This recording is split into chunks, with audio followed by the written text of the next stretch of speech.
हमारा जमीनी की दलाली अभी बहुत तेजी से बढ़ गई है और हमारे जो 5वें अनुसूचित क्षेत्र में गैर आदिवासियों की संख्या बहुत ज्यादा हो गई है। ये बहुत दुख की बात है और ऐसे समय में और इस तरह के मौके में गांव के हमारे जो आदिवासी भाई बहन ऐसे कार्यक्रम में शामिल नहीं होते हैं, ये बहुत चिंताजनक है और इसमें शामिल होना चाहिए और इनको ये बात समझ में आना चाहिए कि हमारे बीच जो गैर आदिवासी आ रहे हैं ये हमारी जमीन की व्यापारी और दलाली कर रहे हैं। हमें इनसे किस तरह से बचाना चाहिए और इनका विरोध करना चाहिए, लेकिन विरोध में कोई भी शामिल नहीं होता है। नहीं, ये तो फैला कर दिया है और हमारे जो खनिज संपदा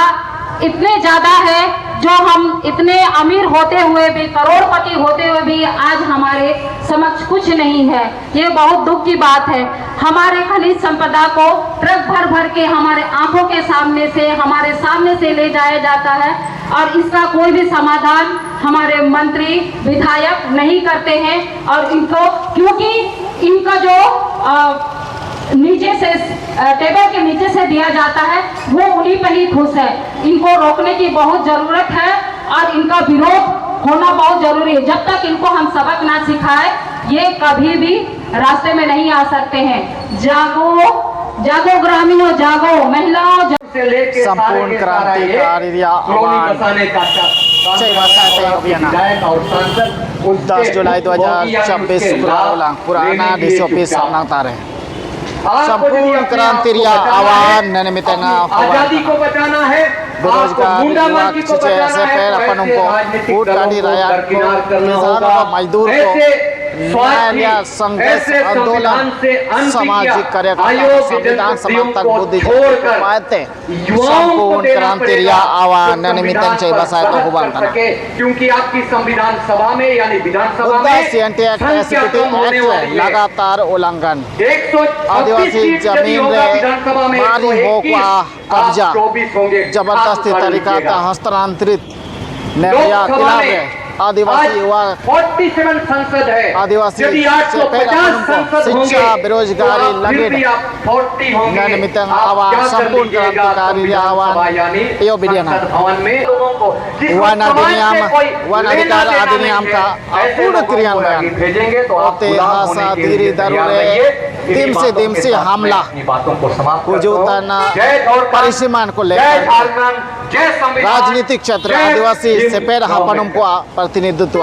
देना खतरा को लेकर के संपूर्ण क्रांति आह्वान बेरोजगार सेपेर हपनम फूटकाटी राया किसान न्याय संघर्ष आंदोलनकारी को सामाजिक कार्यकर्ता और संविधान समर्थक बुद्धिजीवी को चैबासा संपूर्ण क्रांति आह्वान जिन्हें हमारी कोई परवाह नहीं है, योग्य को साबित को तना वो जानते हैं योग्य मतलब आदिवासी तो वोट देगा ही, मन को आका जितना चाहिए कौन विधायक और सांसद को मंत्री को नियम कानून हित लगिट को कुलू नियम कानून का को भाई कहते हैं आपको हित रे पार्टी या हित रे सत्ता या हित रे को पार्टी है नहीं ना तो आदिवासी को निमित्त आदिवासी को तो शोषण अत्याचार और रे होता सा नहीं ना जा खिलाफ रे आदिवासी विधायक को को आवाज का कोट आदिवासी को अलग इत्ते को हप्पा कलकत्ता मिना को ने को खिलाफ निमित्तेगा संपूर्ण क्रांति आह्वान बढ़ाते हुए एक विधायक का ज्यादा से ज्यादा नाम लिया जाता है, जयराम मातो।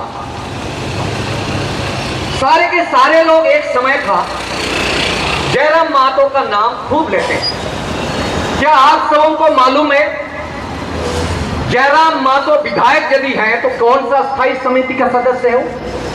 विधानसभा में खूब चिल्लाते हैं सरकार के विपक्ष में, लेकिन किस अस्थायी समिति को उसकी जवाबदेही क्या है? वो पुस्तकालय अस्थायी समिति और खाद्य सुरक्षा समिति का अस्थायी समिति, दो अस्थायी समिति का सदस्य है। लेकिन विधेयक के रूप में क्या कभी उन्होंने सार्वजनिक